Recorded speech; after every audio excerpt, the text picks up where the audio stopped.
Rather than lads, welcome back to Cossy's Arsenal podcast. Welcome back to a brand new video. Good morning, good afternoon, good evening, wherever you are in all parts of the world. We are going to be discussing the 6 things we learned from Arsenal 4, Leeds 1, there away from home. Beautiful performance, one that we have really taken a long time without seeing Arsenal perform away from home on the road. But finally, we're going to be discussing a couple of points. The chance creation that we saw that is actually better and better. More goals, 9 now in the last 3 games. And obviously, could we have our own new Robin van Persie back in Gabriel Martinelli? We will discuss all that and obviously more and more things to discuss in this video. Our hopes for the Champions League. Will we get back to the Champions League? Because we are in top 4 now and we are consistently getting in those results and those moments that really matter in a league campaign. This video is therefore brought to you by Melbet. Make sure you do check out Melbet. Link is in the video description. Check them out, bet with them. Always never forget to place your bets with Melbet. Yesterday, I really screamed on top of my voice and I said, go for Arsenal. Get your money, put it on Arsenal. If you bet on Arsenal, you are actually going to be a winner. And there we are. The 1.9 was a very, very good odd. If anyone managed to get that one done, you are an absolute legend. If you reach Melbet and you sign up with them, make sure you use promo code Cossy to get a 300% bonus. And obviously, bet responsibly. Betting not acceptable if you are below the age of 25. Let's get into the content, because indeed if we start off with the chances created, that is a massive improvement. There is a massive improvement, and look, this is not just the Arsenal Leeds game. We've seen this improvement improving better and better, getting better and better. Arsenal creating more chances. Arsenal getting to that level where we are now a club that is not really afraid of going forward, a club that is not really afraid, and a club that is really not timid of getting into those spaces, into that final third and creating chances. Yesterday in that game, we created a total of 6 big chances. 6 big chances. Yes, we didn't take them, and maybe there is a problem there. We need to focus on that. We need this, to discuss that. But for me, that is not the point to discuss in this video, because the likes of Romano, the likes of Charles Watts, and every journalist out there said that Arsenal are looking for a prolific striker in January or in the summer. They will try to get in a striker. They will try to get in a number 9 that has the qualities they want. So it's not a point to discuss why we are missing chances. The reason that's why we are not taking our chances is actually because we do not have that striker that is really hungry in goal, in front of goal. But the general point is the quality of the chances and the number of chances we created. I talked about this in the after the Norwich game in so many weeks ago, and I said we beat Norwich 1-0. But we didn't create many chances. It was a sloppy win. And then against Burnley again, we didn't create many chances. It was an Odegaard free kick that actually made the difference. The chances we created in that game, they were not as high. They were not as impressive as we want them to be. But in the last 3 games, lads, you will have noticed that Arsenal is creating open chances from open play. The Martinelli goals that we scored in yesterday's game, all of them did come from open play, and all of them were really very good goals. And of course, the goal that we will refer to in this video is the Emile Smith-Rowe goal. What an assist by Martin Odegaard, but also what a run by Emile Smith-Rowe. I think the connection in the team that you need to create the chances is actually coming up at the moment. You see players running into spaces. You see players making runs. Xhaka spots that run for Gabriel Martinelli, and of course Martinelli does well to take the chance. Of course, with so many players, yesterday trying to take their chance, trying to create the chances, trying to run into spaces. Saka as well, Lacazette as well, Martinelli. We saw that with Smith-Rowe, and of course Martin Odegaard got many chances because he was in those spaces. For me, that is the first thing I wanted to see with us this Arsenal side. Can we try to create better? Can we make a different Arsenal? Can we be that kind of Arsenal that actually has the ability to create chances? And I think that is one thing we saw in that game yesterday. Many chances created, many chances wasted, but at least we are creating. we are creating something. We have that confidence that come the next game, we will be able to score because we are able to create the chances. That is the first point I saw in that video, in that game, and I really, really loved it. But of course, guys, point number 2 is Gabriel Martinelli, really our new Robin van Persie, because I looked at him. I'm looking at him. I've looked at him for the last 2 years. This lad has all the qualities of a 20 goal scorer in the league, of a 30 goal scorer in the league. What doesn't he have? I still remember when I see him, I really remember Robin van Persie, that player that is so focused, that player that is relentless, that player that is so lethal, dangerous, and very, very committed in front of goal. Let's discuss the first goal that he scored yesterday, because that is what reminds me of Robin van Persie. The curling, the quality of the goal, the power, everything, the composure he has, and of course the fact that he finds himself in that area. There are many players that will, that won't take that chance because they are not there, because they will not be in that space. But Martinelli, how many times do you see him in the penalty area? Almost all the time. Arsenal is moving forward, he drifts inside, he gets into that penalty area, and that's why he meets so many chances, very, very many chances. But I think the quality that reminds me of Robin van Persie is a player who finishes off chances, a player that gets a chance, and all of you are already standing, are already on your feet, except for VAR. You're already on your feet, thinking it's gonna go in. Yesterday, 2 chances, 2 shots on target, and 2 goals. I think he is exceptional. We've spoken about this all the time. Gabriel Martinelli, for me, he can be that new Van Persie. He's really, really returning that quality of Robin van Persie. Of course, you remember Van Persie also joining Arsenal as a very young player, developing through the ranks, rising through the ranks, and also becoming Arsenal captain and a very, very important player. But one thing I saw with Van Persie, as a young player, he was that player that was not really afraid to take the risks. One player that scored many goals of the center half. It was not really scoring as a center half. Of course, after some time in the last days, in the last seasons at Arsenal, we played him as a center half. But before that, he was in number 11.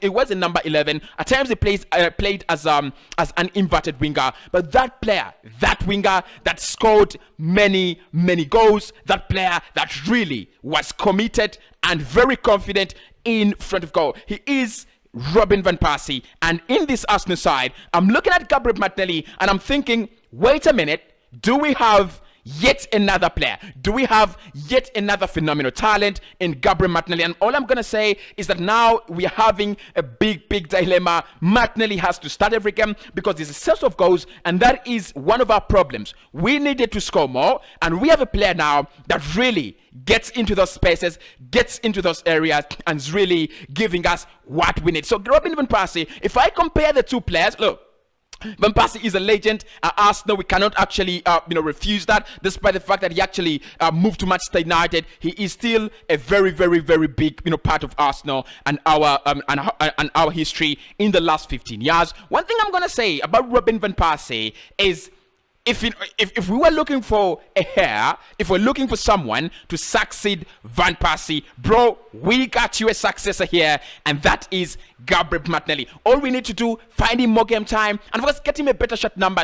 Shot number 35 is so far away. Get him to shot number 11 because we will. You never know. We might give him shot number 9. Anytime soon. So Gabriel Martinelli, masterclass in that game, a brace. But of course, for me, it's the quality of the chances. It is his ability to get those chances, drive inside, and finish them off with absolute confidence and absolute sensationality. Now, point number 3, lads. Odegaard can't be the best midfielder in the Premier League. We saw that yesterday.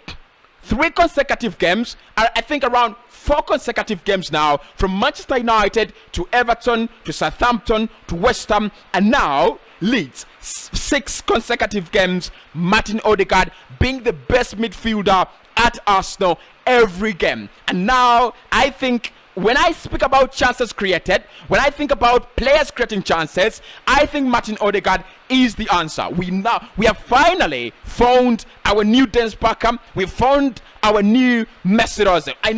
We need that player that is really thinking about scoring goals. We need that player that is only focused on creating chances and also making sure that the team actually get the goals they deserve. And I think Martin Odegaard is really doing it very well at the moment. But of course, let's talk about the specific assist for Emile Smith-Rowe. That is intelligent. That is absolutely interesting. There are not so many players, I'm going to say, that will actually make that run. And of course, there are not so many players that are going to chip that ball. It is just Fabregas, it is Dennis Bergkamp, it is Martin Odegaard, it is Mesut Ozil. Those kind of players that really think outside the box, those players that have a very different level of quality, a very, very high level of understanding of the game. Because when you look at Martin Odegaard, he understands the game. He reads the game very well. He's always requesting for that ball. He's always getting into the spaces, and he's always feeding in players who are making those runs. It was a very, very good goal. But it's not that game. It is not only that assist. Smith-Rowe really making the run, really made a very, very good point. But Martin Odegaard, even before that, he was really on fire yesterday. He was trying to make the chances. He was really creating chances. He was that player that we thought he was gonna get a goal. We thought he was always going to get an assist in that game. And then finally, very, very squarely and fairly, he got the assist. So, guys, do you think our number 10 can be the best midfielder in the league? Because when I look at the best players in the league at the moment in terms of midfield, Kevin De Bruyne being one of them. But of course, Kevin De Bruyne is aging closer and closer to his peak. I don't see him really becoming another lethal player in the next coming years. He's really getting older. Bruno Fernandes maybe has that quality, but what Bruno has that Odegaard doesn't have are the goals. I think Odegaard needs to add more goals to his game, score hat-tricks, score braces. He needs to add more goals to his game. But I think he can challenge Bruno Fernandes. Maybe Yuri Tillemans is another player that I will look at. The likes of Thiago, other players that I will look at in terms of midfielders. But for me, Odegaard has the potential to become the best midfielder in the league because he's got everything you need in a midfielder. He's good at finishing. If he gets the chances, he needs to be finishing them off. He gets into the spaces, and of course, the creativity that he has as a player is absolutely not questionable. Point number 4 then, lads, is the Smith-Rowe dilemma. Now, this is one from Mikel Arteta. He's had so many dilemmas already, stripping Aubameyang of his captaincy. That is one of them. But this one is another one. What is going to happen with Emile Smith-Rowe? How do we go around it, and how do we go about it? Because indeed, lads, we've got to say this is one of the biggest dilemmas now. Smith-Rowe is Arsenal's most goal-scoring player. He has scored more goals this season in the Premier League than any other player, 7.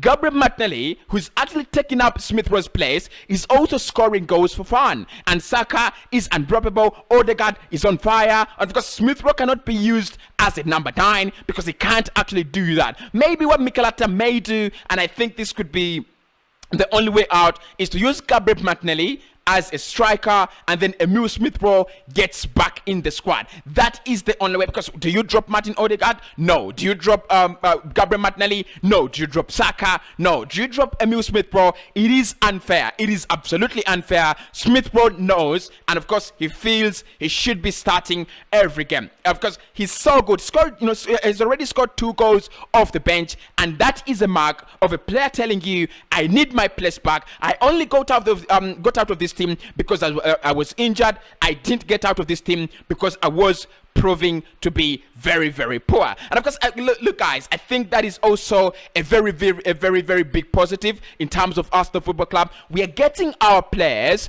really competitive. The team is becoming more competitive. The team is actually playing better football. The team is becoming that side that has 4 players competing for 3 places. We want to get to that level where we have 5 players competing for 1 place. We have 2 players competing for 1 place. That is what we want. Smith-Rowe, Martinelli, what is the dilemma? what is the solution to the dilemma? We already have a dilemma. It's a very, very good dilemma. It's a very good one. When you have two good players in the same side trying to fight for the same place, and they're all doing well, when you give them a chance, all of them are really doing well. What do you do in that scenario? Martinelli will feel really, really, really disappointed if we drop him, and I will really feel disappointed if we drop him. But I'm also hurting. I'm also not really supporting the fact that we are not giving Emile Smith-Rowe enough game time. What do we do in that scenario? Let me know in the comments below. Point number 4, Champions League is on, lads. Champions League on. We are 4th, and we are actually winning game in, game out. We've started dreaming about the Champions League. There's so many clubs down there that have less games than us. They really think they will win all those games, but I do not agree. I know at some point in time Spurs will drop points. I know United will drop points, and of course this is a true excitement. This is a true moment to be very, very excited about going back to the Champions League. Really, really, much excitement for me as an Arsenal fan.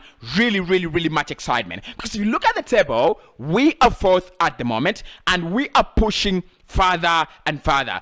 We might not be able to get to the top 3 because Chelsea, Liverpool, and Manchester City are absolutely way above us. But again, we can't be fighting the likes of United. We can fight the likes of Tottenham. Tottenham have a very, very poor squad, and their squad is not as big as they want it to be. The only big threat that we have, for me, is Manchester United. United are the big threat. They have now a manager that is really good enough. They have a squad that is really good enough. They also have a squad that is broad enough to cater for injuries and also cater for issues of player burnout and things like that.